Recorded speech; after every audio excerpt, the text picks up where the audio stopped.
Kasalanan niyo! Ano? Eto! Tumawag na ako sa barangay! Ipapahuli kayo ni Carmen sa pulis pag hindi pa kayo alis! Ano? Ano, Hana? Kalalabas mo pa lang ng presinto pero mukhang pabalik ka na. Di pa tayo tapos. Lucia, pumasok ka na. Pumasok ka na.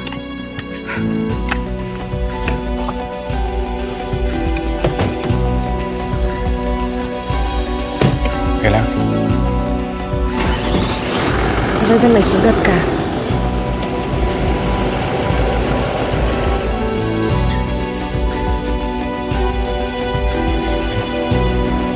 Salamat, Ate Mandy.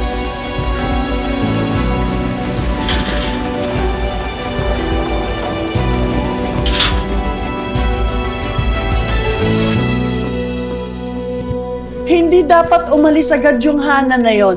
Dapat nandito pa siya nang maipakulong ko siya. Ma'am, puso nyo. Relax lang po. Naku, Jordan. Mabuti na lang, Jordan, at nandito ka. Dahil gusto pa yatang pagtulungan ng dalawang yon si Christy. Ma, hindi naman po ako sasaktan ni Leon. Physically, yes. Pero yung ginawa niya sa gitna ng pangyayaring yon, nako, ewan ko. Pasensya na, Ma, ha. Na-stress pa kayo. Dapat nagpapahinga na kayo. Naman kasi yung si Hane. Ikaw din, Jordan, nadamay. Pasensya ka na. Wala yung Christy. Sigurado ako hindi nyo na-miss yung ganitong gulo. Nakabother, no? Mabalik tayo sa dating gawi. Awayan ulit. Parang dito lang si Shaira.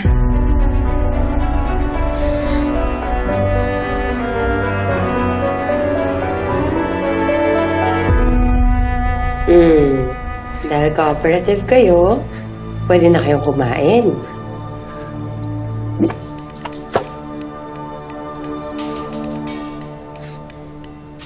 Tori, ginamot na yung sugat mo. Huwag ka na mag-inarte-inarte dyan. Iwan mo pa para tumigil. Alam mo ikaw, isa pang sagot mo, gutom na naman aabutin ninyong dalawa.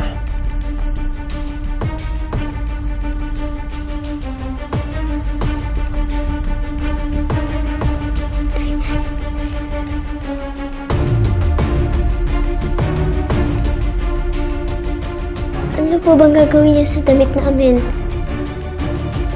Gusto mo ba talaga malaman? Gagamitin ko yan para lalong i-torture yung mga magulang ninyo. Hmm?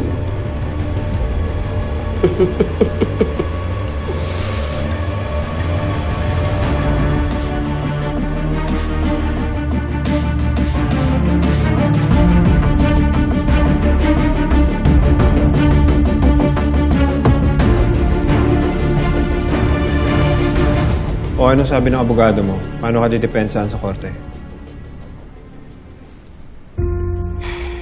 Concerned ka ba talaga sa akin ngayon? Or are you just with me so you can rat me out to Christy later on? Ana, Hindi talaga ako makapaniwala eh. You're siding with me? Hindi kay Christy? alam mo, kahit patay na si Billy, pamilya pa rin tayong dalawa. Mag-asawa tayo dati, kaya nag-aalala ako sa'yo.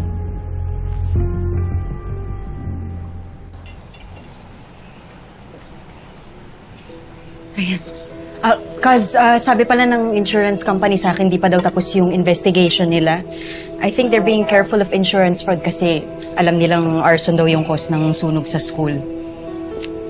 Well, cause kahit naman makuha natin yung insurance, hindi pa rin sapat yun para mapatayo natin yung school. Thank you. Laki pa rin yung kakailanganin natin na pera. Naiintindihan ko na yung ginawa mo kay Shaira. Ako man, ginusto ko namang gumanti. Ginusto kong patayin ang lahat ng taong nanakit sa mga taong mahal ko. Pero alam mo, hindi ko magawa yan eh. Dahil pinipilit ko na magbagong buhay. Cause I'm really sorry, Dahil sa akin, nadamay na yung pangarap mo, pati na yung investment mo. Sobrang sayang. No. That's nonsense. Huwag ka mag-sorry sa akin, okay? It's not your fault.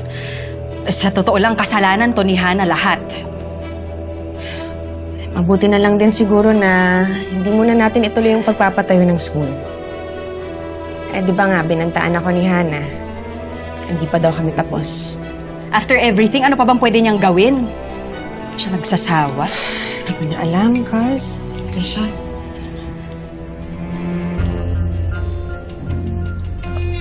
Ay, nako, Leon. Yung pala mo nang nagustuhan ko sa'yo.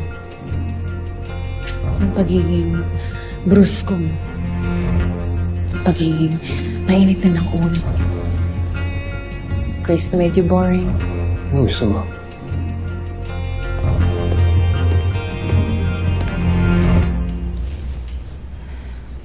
Mesana? Yes. Package po.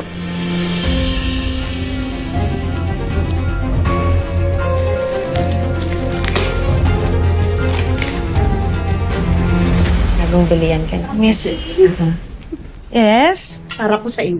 Uy. dami niyan na. Malilit lang naman yung akin. Kay ma'am, ang laki na Thank you, ate. Salamat, Ate Meldy. Mukhang ito na yata yung laruan na in-order ko para kay Jericho. Saan pa? Sale kasi, tsaka matagal niya nang tinitignan to eh. Parang daming binili ni ate Melody. Ay, ito.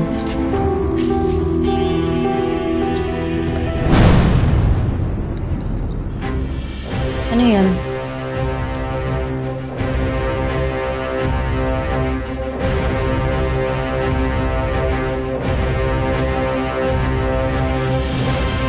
Ito ni Tori.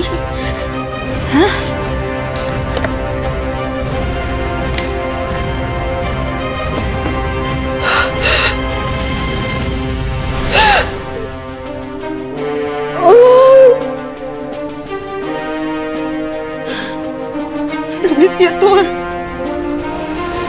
Pag nabasa na, tanggalin mo ulit. Kasi, ang likot-likot niya. Ito yung... Ito. Ay, sakit. Bakit may dugo?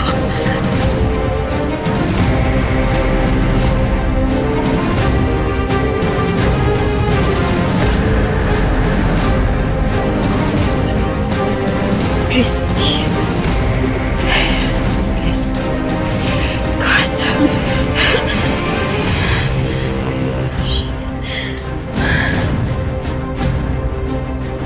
Leon! Damit to ni Billy!